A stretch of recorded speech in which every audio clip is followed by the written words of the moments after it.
কুমিল্লায় 2 দিনও শেষ হয়নি কোরবানির বর্জ্য অপসারণ, কিন্তু 12 ঘন্টার লক্ষ্যমাত্রা নির্ধারণ করেছিল কুমিল্লা সিটি কর্পোরেশন। এখনও বিভিন্ন এলাকায় কোরবানির বর্জ্য দেখা যাচ্ছে। নাগরিকরা বলছে এই বিলম্ব নাগরিক দুর্ভোগ বাড়িয়েছে। কুমিল্লা থেকে রফিকুল ইসলামের প্রতিবেদন।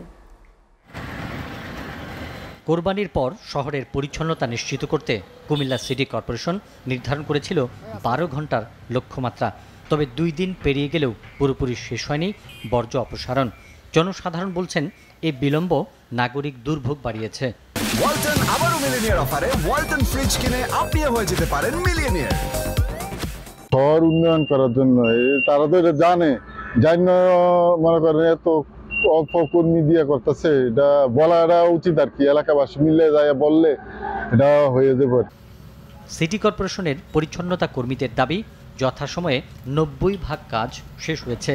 পরিচ্ছন্নতার কাজে নিয়োজিত 400 কর্মী মাঠে কাজ করছেন, তবে এখনও বর্জ্য পুরোপুরি অপসারণ করা যায়নি। আমাদের আরো গাড়ি হলে খারাপ না ভালোই হয়, তাহলে আর ভাড়া গাড়ির প্রয়োজন হয় না।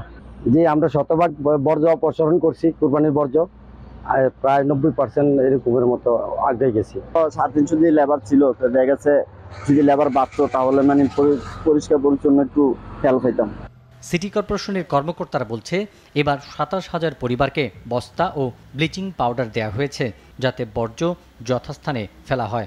কুমিল্লাবাসীকে অনুরোধ জানাবো যাতে এই ব্যাগে আমরা যে ব্যাগটা দিচ্ছি মূলত ওই যে পশুর বর্জ্য এই ব্যাগে ভরে একটা নির্দিষ্ট স্থানে রাখার জন্য, যাতে আমাদের যে কুমিল্লা সিটি কর্পোরেশন গাড়ি বা পরিচ্ছন্ন কর্মী যারা আছে তারা যাতে সহজে সেখান থেকে অপসারণ করতে পারে।